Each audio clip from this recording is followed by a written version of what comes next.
Today's feast in honor of Our Lady of Guadalupe goes all the way back to the 16th century. The chronicles of that period tell us the story of what happened. There was a poor Indian who was baptized and was given the name Juan Diego. At this time, he was a 57-year-old widower and lived in a small village near Mexico City. On Saturday morning, December 9th, 1531, he was on his way to a barrio to attend Mass in honor of Our Lady. Juan Diego was walking by a hill called Tepeyac when he heard beautiful music, like the warbling of birds. A radiant cloud appeared, and within it stood an Indian maiden dressed like an Aztec princess, carrying a child within her womb. The lady spoke to him in his own language and sent him on mission to the Bishop of Mexico, who was a Franciscan named Juan de Zumarraga.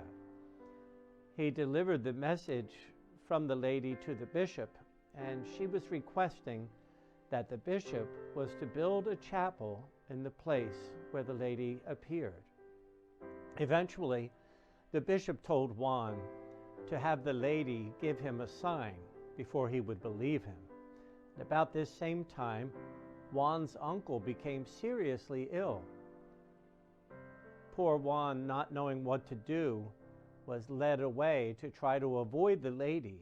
Nevertheless, the lady found Juan, assured him that his uncle would recover, and then she provided roses for Juan to carry to the bishop in the cape of his tilma.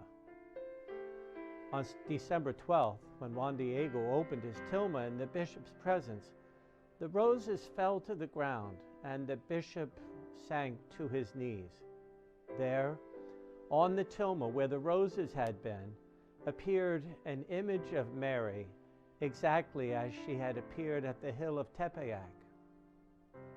Well, the construction of that chapel was begun almost immediately and completed within 2 years. Today, over 12 million pilgrims a year visit the shrine and basilica to Our Lady of Guadalupe from all over the world. They come to pray and to view the 500-year-old image.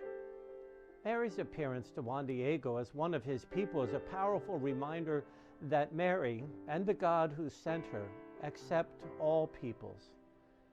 In the context of the sometimes rude and cruel treatment of the Indians by the Spaniards, the apparition was a rebuke to the Spaniards and an event of vast significance for the indigenous population. While a number of them had converted before this incident, they now came to the faith in droves. According to a contemporary chronicler, 9 million Indians became Catholic in a very short time. In these days, when we hear so much about God's preferential option for the poor, Our Lady of Guadalupe cries out to us that God's love for and identification with the poor is an age-old truth that stems from the gospel itself. Here at St. Joseph's Church, for the last decade, we have celebrated Our Lady's feast day with great devotion, especially among the members of our Spanish-speaking community. This year, because of the COVID-19 restrictions, our celebration will be significantly understated.